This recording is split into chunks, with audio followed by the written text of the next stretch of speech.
yes, they could have done lots. They were the leaders in all technologies with respect to photography, including digital camera.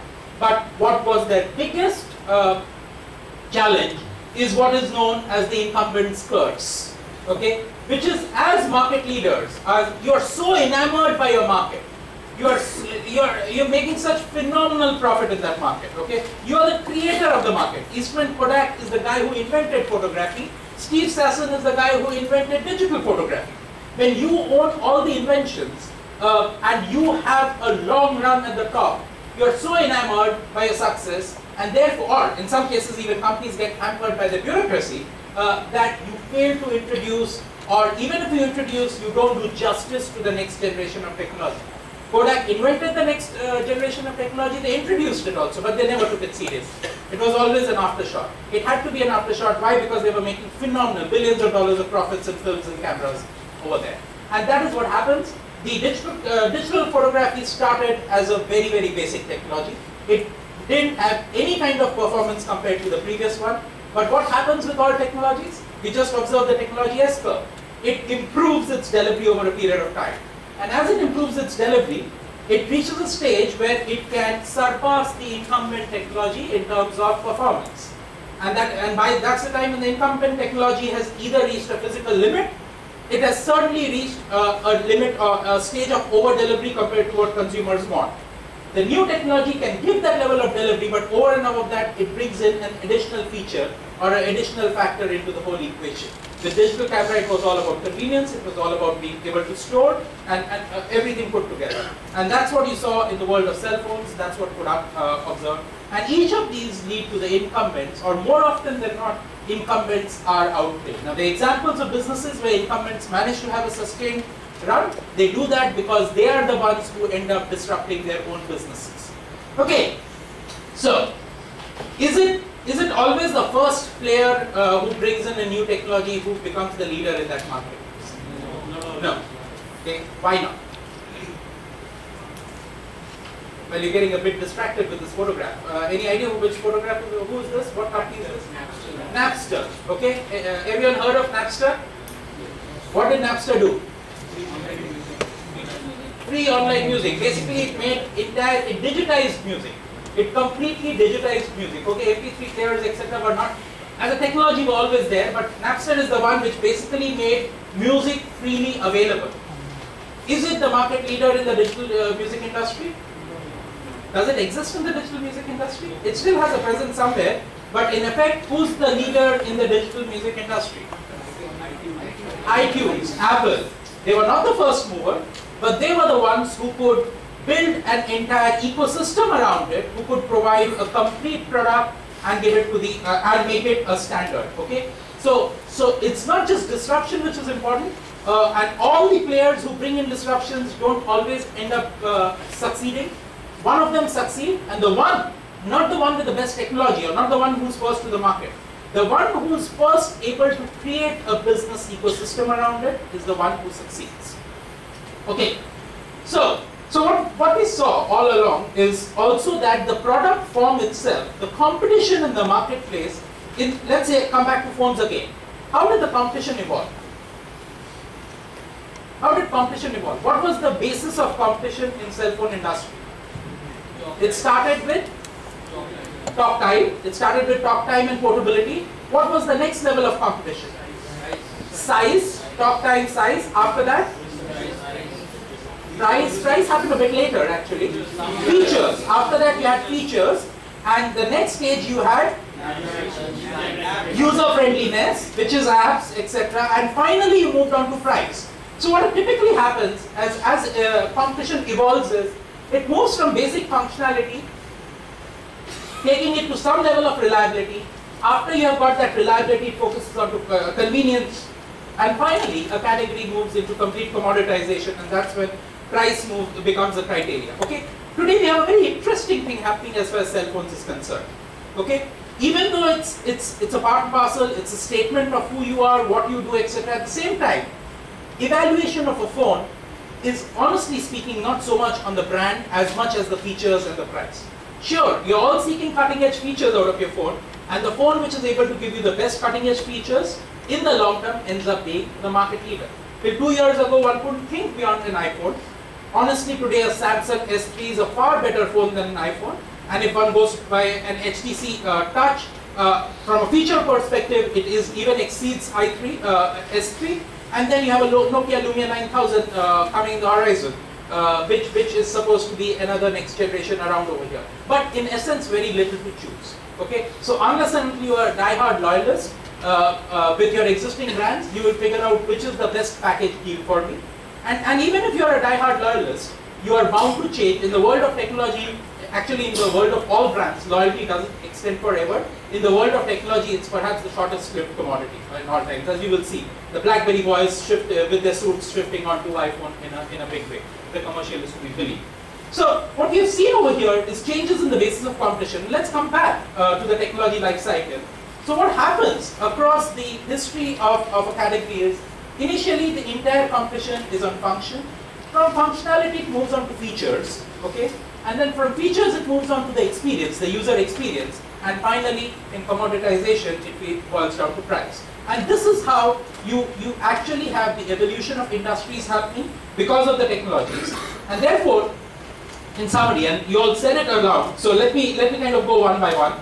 We found, what did we see as far as the entire evolution was concerned? You see a new discontinuous technology coming in. It follows its own S-curve. Quite often, the new technology comes from a company which is outside of the company which was selling the first generation. The introduction performance in the initial days is always underperforming compared to the incumbent. But what happens over a period of time is that the performance increases.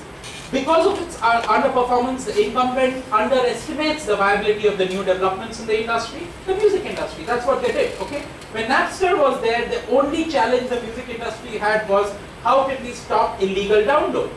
And then walked Steve Jobs, and he said, I will pay you for every song which you want. I have only one condition, give me 99 cents. They said, okay, you're going to get some money out of nothing. Anyway, this is not a big deal. We have already survived illegal downloads, let's give it to him. Little did they realize that in 10 years, he would be basically accounting for 90%, or digital music would be accounting for 95% of all music sold. And therefore, he would be accounting for 60 to 70% of all their music. And he was the guy who used to say that all your songs are worth only 99 cents. It could be a song I sing, it could be a song which Michael Jackson sings. But both songs, as far as iTunes is concerned, is 99 cents. Great for a socialist republic, not great for a business, especially if you're a music company. But that's what you have to do. Why? Because you got disrupted by someone who came in from outside. And you underestimate what would be the potential of that particular industry. So, what happens is that new entrants basically experiment with versions of technology, and at some stage, the market starts then coalescing around a dominant design. And because of that dominant design, and that's what we started seeing in the case of phones, the new technology then takes over till it reaches its own inflection point, and that's when it gets ready for it. Has the microphone gone? Yes.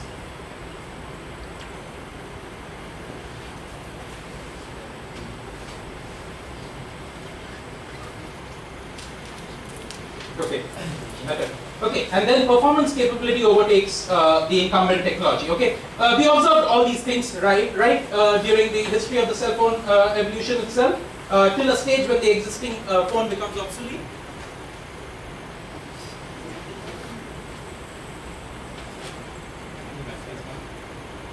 Okay, you can hear me, right? Oh. This technology is ripe for disruption, right? So existing technology becomes obsolete, and finally what happens is new leaders get created, the erstwhile leaders become losers, and that's what is known as the phase of creative disruption. Okay, or creative disruption. So we've kind of observed the entire lifeline of disruption taking over multiple times across cell phone industry, and similar kind of themes operating across other industries. I look quite dumb holding something which is not working, so let's leave it. Okay, any questions before I move on to the next section? So hopefully we now understand disruptive innovation model. Okay, this is again Christensen's model. When I say something like performance customers can use, in reality customers don't seek a single line of performance. Okay, customers follow a bell curve. But for simplicity, let's assume there's an average performance which they are seeking. existing incumbent players always are able to offer better performance compared to the customer requirement, and therefore they are right for someone to come in who actually provides, in the initial days, under-delivers from the customer requirement as far as that criteria of performance is concerned. But what this new incumbent is able to do is actually bring in a new factor or a new variable into the equation, which is not size or talk time, which is your ability to be able to send text messages or your ability to do camera calls. And that gives it a foothold into the marketplace while it is improving its basic technology in order to match up with not what the incumbent is giving, but what is the customer requirement. So with the new dimension and then improving on existing technology, when you reach the stage that you are meeting the customer requirement, you are in a position to disrupt the market and end up being the market leader. That really is the essence. That's one way of doing it. Or the new incumbent comes in, actually under-delivers into the marketplace, but what happens is there's still a bell curve in the market, and what it manages to do is address a new set of audience around over here. This under-delivery obviously takes place at a much lower price or at a much higher level of convenience, and therefore it is able to create a new market. But this new market, how is this different from the main market in terms of business? Different target from a business. What are the key parameters of business? Size, market share, and profit, right? How would the profitability be at the lower end of the market? Lower.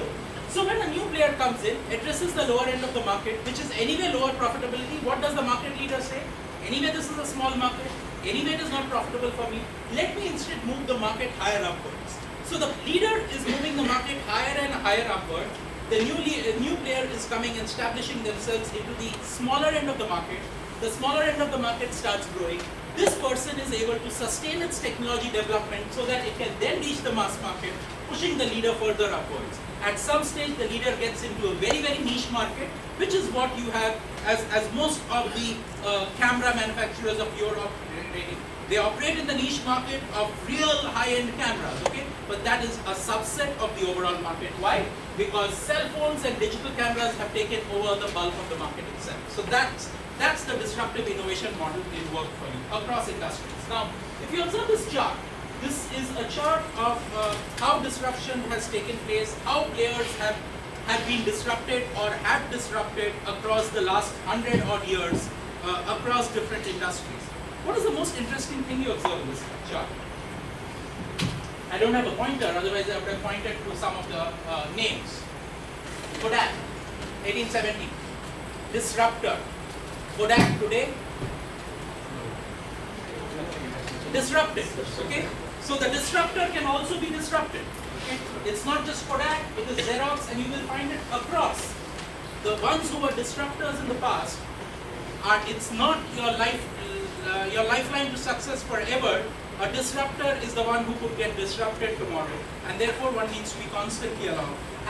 And the interesting thing about the technology industry is that over here you find a higher level of disruption happening at a much faster pace. But even if you look across other industries, you will see the same kind of disruptions happening, albeit at a longer time frame.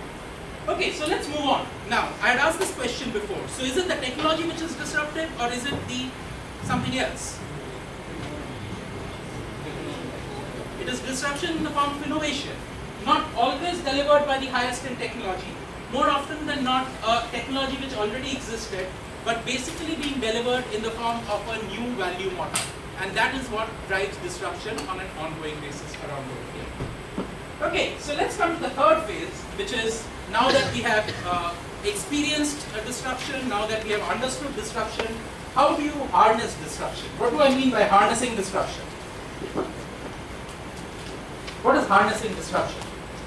Your theme is harnessing the winds of change. What do we mean by that? Capture, okay? How controlling it, okay? All the winds, how do you kind of put it into your control? How do you use it? So let's talk in terms of what are the factors, or how does one harness disruption? The starting point is to look for an opportunity to disrupt. Where is the opportunity? Anyway, okay? everywhere you see, you will find an opportunity. There are some factors to see, specifically look out for. Okay, the best places to look is places where you have change. Okay, where there's a new knowledge. Okay, or where there's a new technology which has come in. That is a ripe area for harnessing and bringing in disruption. Disruption can also be allowed by some kind of governmental change. Okay, what is the disruption which happened? Can you name some disruptions which happened because of change in regulation? Plastic bags. Plastic bags got completely moved. Great example. And now you are forced to drive the eco-friendly carrying materials system, which means in the long term you will see a few industries coming in. Any others? The policy change in 1977, due to which this Pepsi and Coca. Okay, that was a disruption. So companies had to create the cola industry over here, which went on to become big, and then which got bought over. And despite being bought over, and despite spending decades of trying to kill the brand, the MNC company concerned didn't succeed, so much so that it continues to be one of the market leaders. Yes. What else? Where else have you seen disruption? FDI is another. FDI disruption in retail. Let's stay away from FDI. It's kind of a topic which brings in lots of angst. Okay, and I don't want a parliament kind of situation. 1991 LPG. Yes, liberalization. But where did it disrupt? Give me an example of disruption in industry. Those are changes. You're right, absolutely. But give me a specific observance of disruption. European norms. You're again talking about regulations. I'm talking about where did those regulations, which industry got disrupted? Emergence of Infosys or IT sector. Okay, emergence of IT sector is a disruption on a global scale. When globalization took over, globalization is not that much of a regulatory change as much as a more evolutionary change. But yes, that created a huge disruption in the services industry. Let's look at, for example, the airline industry. Okay, the disruption in the airline industry happened because of low-cost private players coming in. That was the first disruption because the government opened up the industry to private players. The second disruption happened is when low-cost carriers got created. Because of the government having opened up the industry to multiple players, all of them were operating at the same part of the industry. And then you had a Deccan Airways which came in and said, okay, I will change the value delivery around over here. So it's not that this was the first low-cost airline in the world. It wasn't. It just replicated a low-cost model but managed to bring it into our market. Why? Because of a regulatory change. You will find lots of disruptions happening because of these kind of regulatory changes also around over there. Okay, social turmoil, civic failure also leads to disruption. Can you give me an example? Let's talk about civic failure. What is the role of civic facilities? To provide facilities, to provide basic infrastructure in terms of power, in terms of roads, in terms of amenities, in terms of education. Okay, obviously there's a failure in this space. Okay, what do you see as a consequence of that? You see complete emergence of private schooling as a big way. Okay, there is a bit of a social failure in our entire educational system, and that's why you see a complete emergence of a coaching industry on a parallel manner. Okay, there's a failure in power industry, and therefore what you see a complete emergence of alternate forms of power coming in, not moving as fast. If there were a regulatory change to basically reduce the levies or give a subsidy on alternate power sources, you would see it take over and so on and so forth. That's one area.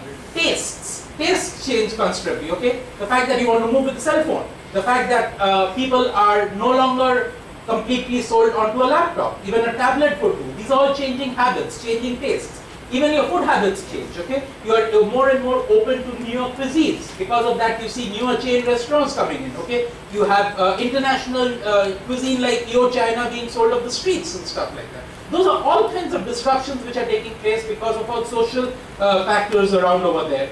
And then finally, the biggest reason for disruption is because consumers look for change. Consumers look for convenience at the end of the whole day. So whoever can provide a convenient solution is going to end up at a better place. If you really look at, even in the real estate industry, there's a big disruption. It's no longer just houses which get sold, okay? What gets sold is apartments which come in their own complexes with all the amenities kind of tied up together, so that you don't have to think about anything else. And what do you and I as consumers end up doing? We end up paying double the premium so that for the price of that convenience. That's another quest of disruption. And finally, and the biggest area of disruption, as we observed with the Kodak experiment, is the disruption opportunities lie under the radar of large companies. Okay? Businesses which large companies are not able to focus on because they are a bit different from their core business. Most of the large companies actually have an alternate business unit which is working on these businesses, okay? Which is supposedly working on these businesses, but in reality, which never has the entire focus, attention, and backing of management to be able to drive it. Okay, Kodak was the first company which came out with a digital camera, but Kodak was the company which actually got eradicated, almost on the verge of extinction, because of the digital camera. And you have numerous examples like that. Even if you look at it in closer home, the best examples would be what emerged from here about 20 odd years ago, which is Nirma. Okay, Hindustan Lever was the market leader by far in the detergents business, but in came a player who said, I will deliver a low-cost variant. And it took levers a long period of time, and a copybook classic response to disruption. Finally, in order to be able to address Nirma with wheel, but that was a good 7 years. And then you had Chick coming in, okay, doing that same sachets of shampoos and disrupting. So it's not that disruption is limited to the world of technology; it happens across industries. So we can take the example of Parle-G biscuits also, because previously it was a market leader of the biscuits at that time, but now there is a lot of varieties of tastes. Biscuits can cause disruption. So you are seeing lots of disruption happen. You're right. Even in the world of biscuits, there was one big player, which was Parle-G. Okay, you had a bit of Britannia around, but at the lower end, it was only glucose. And actually, you know, not only Parle-G and Nokia have quite a similarity in terms of looking at their disruption profile. Okay, these are incumbents, but so well entrenched in the lower end. So Parle-G would still be the mass market biscuit, glucose biscuit, and Nokia still has the maximum market share in the value segment of cell phones in the country. Where did they get disrupted? A bit different from the Christensen model. They got disrupted at the top end. Okay. As far as cookies and higher-end biscuits are concerned, who's the market leader? You wouldn't know. There are already a dime a dozen players around over there. And if you really look at the cell phone industry, you have smartphones, no doubt, at one area, but the big disruption in the Indian cell phone industry happened in the value plus, in the feature phone area, okay, where these the Micromaxes and the Lavas and the Carbons of the world came in with Chinese manufactured phones, which had far better features, richer features than Nokia, and they could deliver it at a comparatively lesser price. Okay, so it's none of these players want to operate in the less than 2,000 rupee phone, but 4,000 rupee onwards, they are able to give phones which are phenomenal compared to existing large MNC players, etc. So you have disruptions happening at different ends of the market. Okay, so this is how one looks at disruption. Look at this chart. This is a listing of various industries. What's common to them?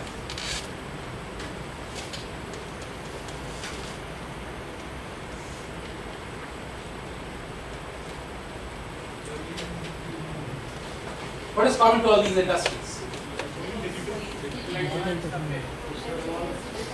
They got disrupted. They got disrupted by what? These are all industries which got disrupted by something. By digitalization and the internet.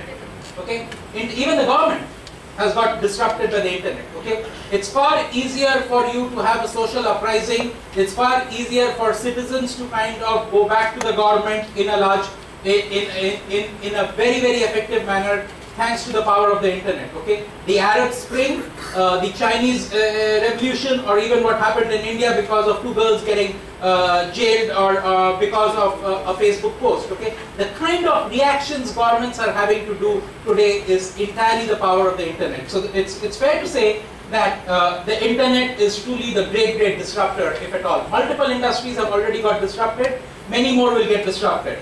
In fact, way back in 1992. Someone wrote in a white paper, the internet is to the 21st century what electricity was to the 20th century. Any idea who said that? You all heard of it. Bill Gates.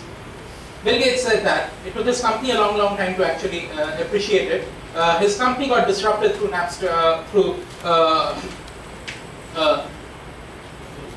which is the word? Netscape, yes, through Netscape, but then Gates did what he does best, which is he took it over and finally managed to survive through that disruption, okay? And there's, so that's, the power of the internet in terms of disrupting multiple industries is phenomenal, and the list which I shared is not an exhaustive list. Suffice to say that in the years to come, you will see many more industries getting disrupted in a similar manner.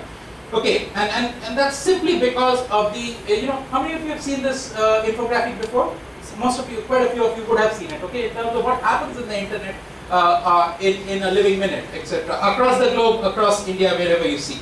Okay, the second big item of disruption, as I call it, is what I call as the consumerization of technology. What do we mean by the consumerization of technology? What are the factors? What are the drivers? What is consumerization of technology?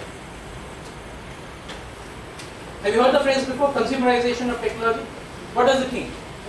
Technology has become far more user-friendly, that's one. What else? Customizable, user-friendly. What else? What have users started doing? Users have also started being far more technologically savvy and far more engaged with technology, okay? So users who are actually engaged with technology in a far bigger manner, okay? It took us more than 10 years to get the first 10 million internet users in this country.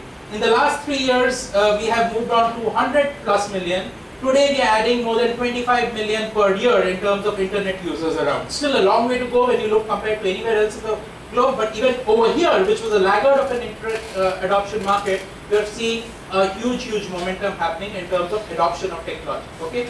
The other interesting thing which is happening is that people are adopting technology through a multitude of means. Okay. There's a proliferation of devices.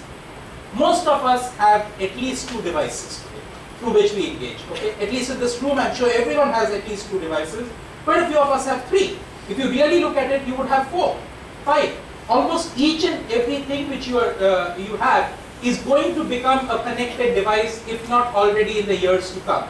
And along with that, you have a great ease of use happening, okay, which is the appification of technology, okay, where it is actually technology has reached from a stage of being complex into being oversimplified, more often than not operating at a generation which is 2 or 3 before the earlier one, and being able to provide it and give it to you in a ready platter, okay? It's compared to your going and picking out what you will eat or having a fixed meal served to you, which is exactly what you want. That's what is happening to technology. And finally, you also have the socialization of technology taking place in a big way, okay? Because technology is becoming more and more social.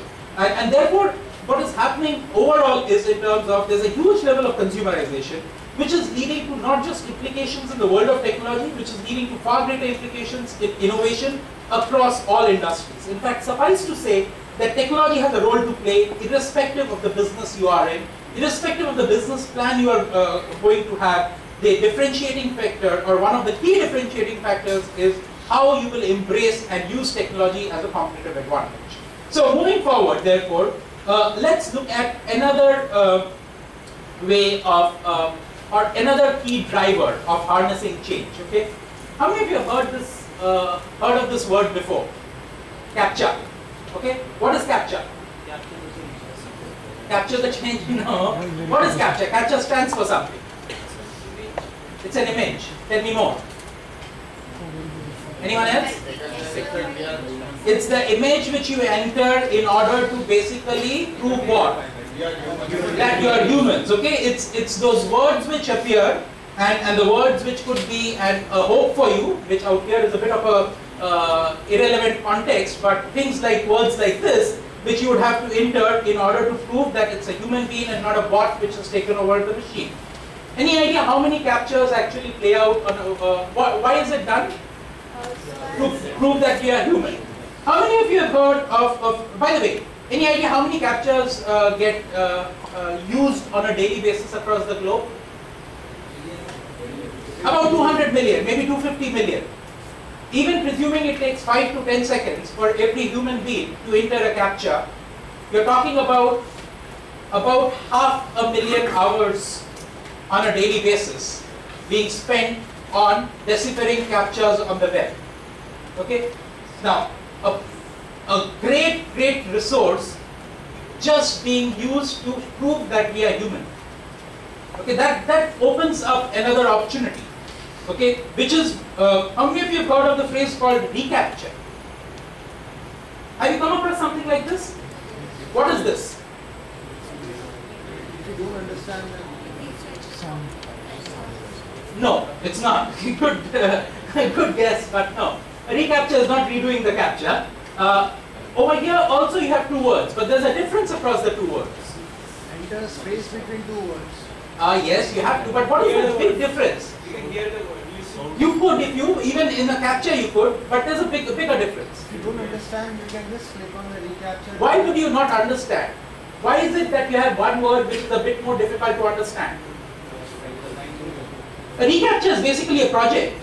Okay, it can have very funny connotations. Okay, like it says don't type, or in a hotel where people were actually booking a room, if you get a reCAPTCHA saying bring towels when you come in, it's not a great way. But otherwise, it has some implications, which is, or you could get a reCAPTCHA of that kind. Okay, imagine entering there. But the funny part aside, the intent of a reCAPTCHA is basically to harness this 500,000 man hours, which otherwise is going waste, to effectively digitize the entire library of ancient books which exists in the universe. So what happens in reCAPTCHA is, you basically, first of all, digitization means you basically scan each book, okay, each page, and then you break each page into words. And what happens with reCAPTCHA is, you get a standard word, and you get a digitized image of a word or a phrase from one of those books. And you expect it to translate it. As long as you've got the standard word right, which the computer knows, it takes your translation for the scanned word or phrase. But it cannot rely only on your translation. So what it does is, it actually gives that phrase to some 10 other people or 20 other people. And by the time it gets about 10 people having the same interpretation of the phrase, it is able to say with a high level of conviction that this is the right translation of that phrase. And by part, you are able to therefore digitize an entire book. And as a consequence of that, almost 500,000 websites across the globe today use reCAPTCHA. And as a result of that, they are in a position to digitize almost 2 to 3 million books per year. Because of all the energies which were otherwise going waste. What does this showcase to us? What does this showcase to us?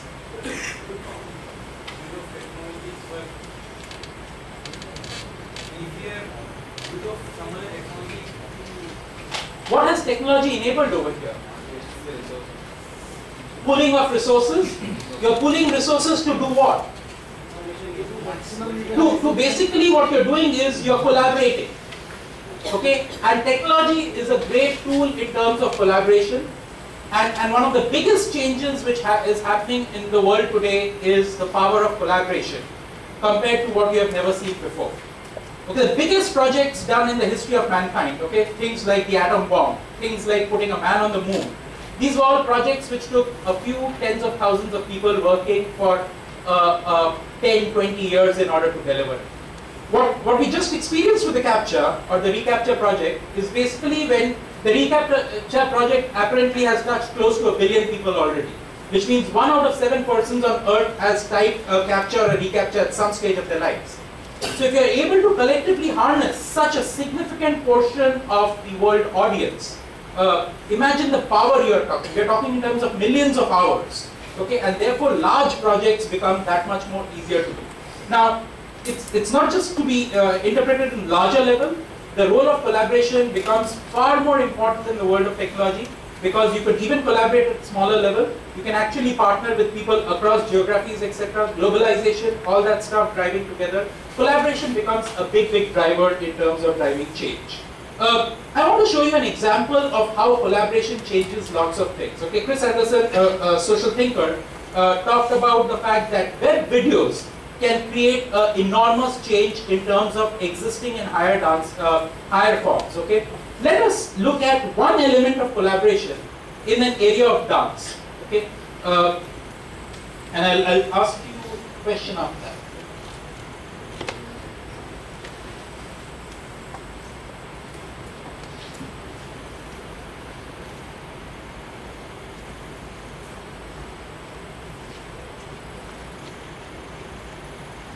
I don't think the speaker is enabled. But anyway, watch it out. Yeah.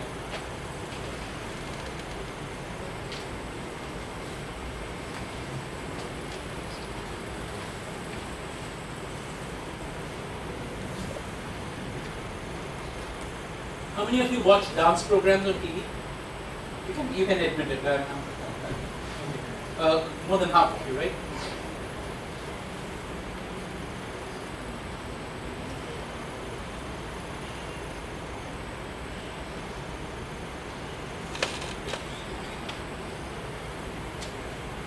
It's difficult to understand dance without the music, but maybe you can focus a bit more on this.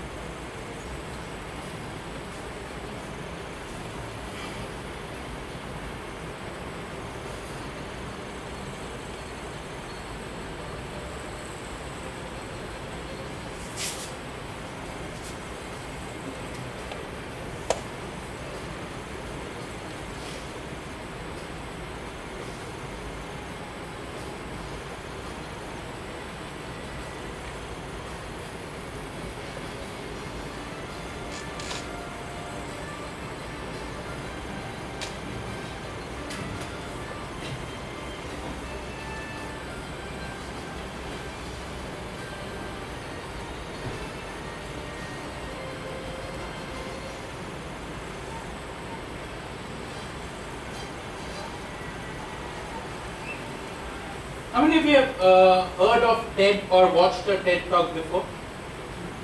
Okay. What does a TED talk do?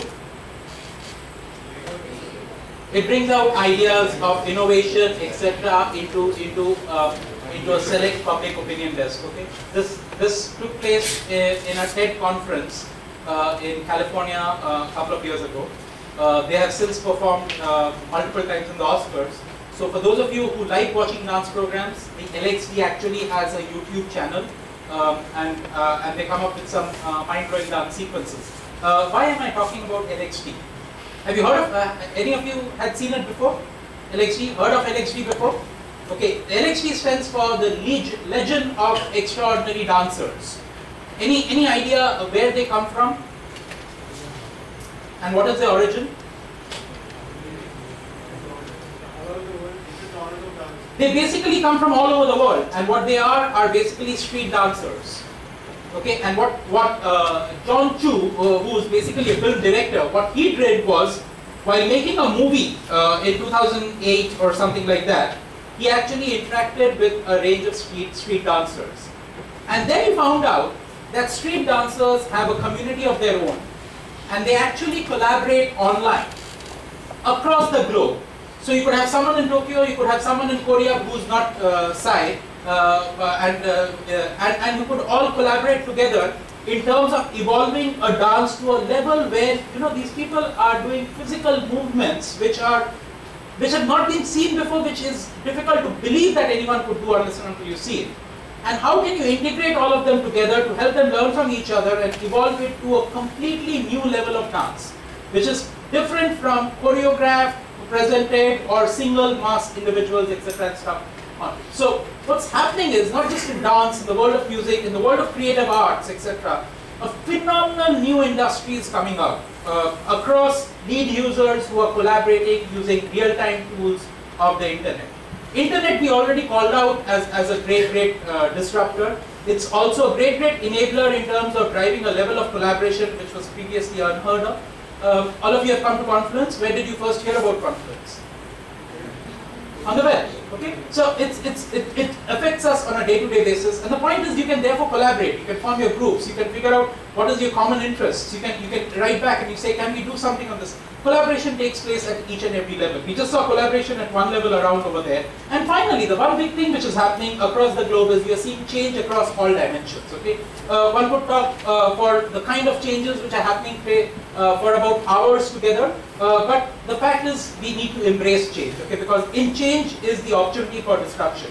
So I told you about what are the things to look into in order to harness disruption. One is an understanding of disruption itself. The areas where one could look at disruption, and then figure out what are the factors which drive disruption and how you can use it. Now,